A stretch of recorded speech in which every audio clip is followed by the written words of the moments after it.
আসসালামু আলাইকুম। সবাই কেমন আছেন? আশা করছি সবাই ভালো আছেন। দেশে বা দেশের বাইরে যে যেখান থেকে আমার আজকের ব্লগটি দেখছেন, আপনাদের সবাইকে বাংলাদেশি মম ইন ইউএসএ চ্যানেলে স্বাগত জানাই। এইদিন আমরা বাচ্চাদেরকে নিয়ে সকাল, সকাল বের হয়েছিলাম ঢাকার শ্যামলীতে যে ওয়ান্ডারল্যান্ড শিশু পার্কটা আছে সেটা ঘুরে দেখার জন্য। পার্কে যাওয়ার সিদ্ধান্তটা একদমই হঠাৎ করেই নেওয়া হয়। গরমের মধ্যে বাচ্চাদেরকে নিয়ে ওইভাবে কোথাও ঘুরতে যাওয়া হচ্ছিল না।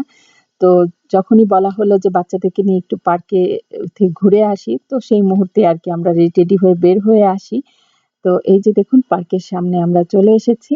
এটাই হচ্ছে শ্যামলীর ওয়ান্ডারল্যান্ড শিশু পার্ক বা শিশু মেলা যেটাই বলেন। তো সেখানটাতে চলে এসেছি। আর এই যে সামনে থেকে টিকিট নেওয়া হচ্ছে।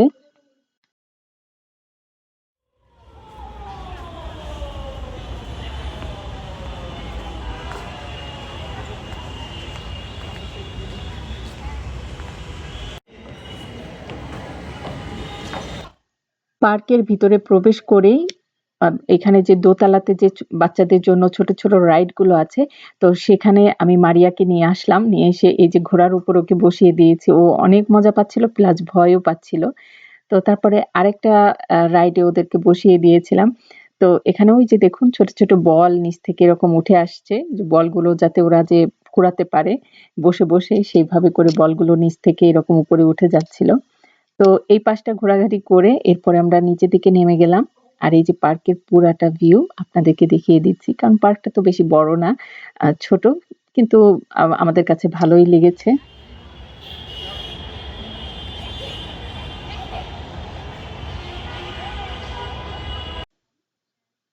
আমরা যে সময়টাতে পার্কে এসেছিলাম ওই সময়টাতে এত বেশি ভিড় ছিল না। এখানে ভিড় হয় সন্ধ্যা পরে যখন লাইট-টাইট ছাড়া হয় আর দেখতে আলাদা সুন্দরই লাগে পার্কটা দেখতে। কারণ এর আগেও বেশ কয়েকবার আমরা এখানে এসেছি। মাইরা যখন ছোট ছিল সেই সময়টাতে মাইরাকে নিয়ে এসেছি আর এখন মারিয়াকে নিয়ে আসছি। তো যাই হোক এখন এই যে পাহাড়ের মধ্যে দিয়ে রাস্তা করা মানে পাহাড়টা তো আর্টিফিশিয়াল পাহাড় বানিয়ে রেখেছে তার মাঝখান দিয়ে রাস্তা আর এই ট্রেনটাতে এখন আমরা উঠবো। তো আমরা যে সময়টাতে এসেছিলাম এই সময়টাতে এত বেশি ভিড় ছিল না। একদম কম হাতে গোনা কয়েকজন হবে এরকম আরকি। তো সন্ধ্যার পরেই আসলে এখানে ভিড় হয়। তো আমরা এই রাইডটাতে উঠেছি আর মারিয়া একটু ভয় পেয়ে যাচ্ছিল।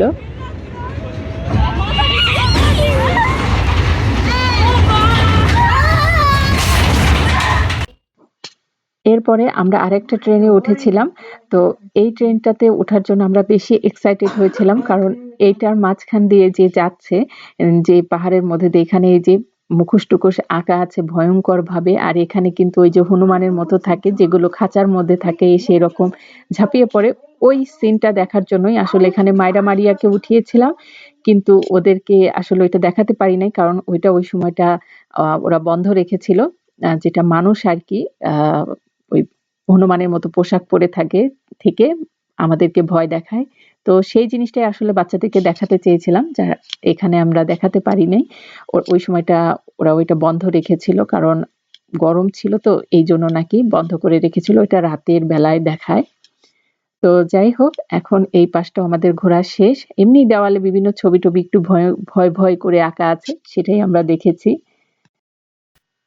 এরপরে আরেকটা রাইডে যেটাতে বাচ্চাদের উঠিয়েছিলাম, যেটা বাচ্চারা অনেক পছন্দ করে। আমাদের দেশটা স্বপ্নপুরী। গানের সাথে এই চরকির মতো ঘুরতে থাকে মেরি গো রাউন্ড। তো সেটাতে বাচ্চাদেরকে উঠিয়েছিলাম।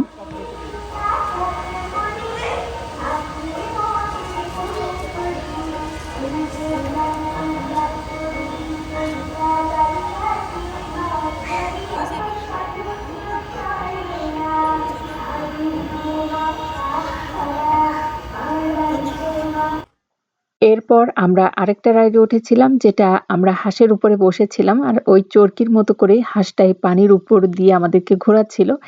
এই রাইডগুলো আসলে এর আগেও আমরা অনেকবার উঠেছি এই রাইডগুলোতে। এগুলো এখন আমাদের কাছে পুরাতন।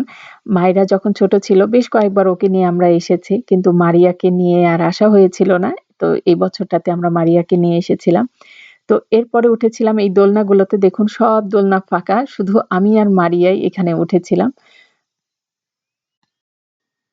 এরপর আমরা কার রাইড করতে এসেছিলাম। আর এই কার রাইড আমাদের কাছে এত ভালো লেগেছিল, বলছিলাম যে অন্যান্য রাইড কম ঘুরে এখানে যদি আরো একটু সময় দিয়ে আমরা ঘুরতাম তো আমাদের কাছে আরো ভালো লাগতো। কার রাইডটা আসলে এত ভালো লেগেছিল যে আমরা পরবর্তীতে ২ বার আরো কার রাইড করেছিলাম। তো যাই হোক আজকে পার্ক ঘোরা শেষ।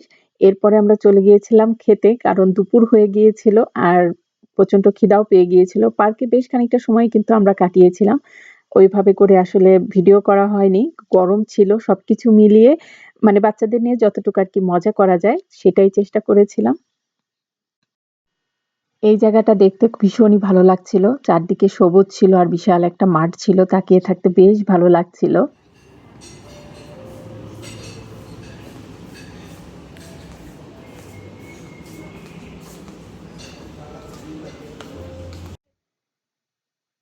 গরমের মধ্যে পার্কে তো বেশ খানিকটাক্ষণ আমরা ঘোরাঘুরি করেছি। করে ওখানে একটু ক্লান্ত হয়ে গিয়েছিলাম। তারপরে যখন রেস্টুরেন্টে আসবো, এর মাঝে রাস্তায় ছিল প্রচন্ড যানজট। আরো আমরা ক্লান্ত হয়ে যাই।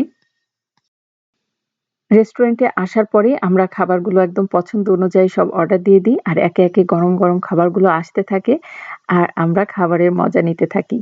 তো আজকের ব্লগটা এতটুকুই। দেখা হবে নতুন কোনো ব্লগের সাথে। সে পর্যন্ত সবাই ভালো থাকুন, সুস্থ থাকুন। আর হ্যাঁ, আমার আগের ভিডিওগুলো বাংলাদেশে যে আমরা ঘুরে ফিরে দেখিয়েছি, সেই ভিডিওগুলো যারা এখনো দেখেন নাই দেখে আসবেন। আর আমার ভিডিওগুলো যদি ভালো লাগে অবশ্যই আমার চ্যানেলটা সাবস্ক্রাইব করবেন। আরেকটা কথা লাইক, শেয়ার, কমেন্ট করতে কিন্তু ভুলবেন না। আজ তবে আসি। দেখা হবে নতুন কোনো ব্লগের সাথে। আল্লাহ হাফেজ। ভিডিওর শেষে আরেকটা বিশেষ জিনিস আপনাদেরকে দেখিয়ে দিই। এই যে ধনিয়া, আস্ত ধনিয়া যেগুলো দিয়েছে এগুলো ভেজে খাবারের শেষে পরিবেশন করে থাকে রেস্টুরেন্টে। যেটা খাওয়ার শেষে আমরা কিন্তু টিস্যুতে মুড়িয়ে এটা আমরা বাড়িতে নিয়ে আসি। বাড়িতে আনার পরে কিন্তু আর খুব একটা বেশি এটা খাওয়াও হয় না, সেভাবে আর কাজেও আসে না। তো এইদিন আর আমরা মুড়িয়ে আনি নাই।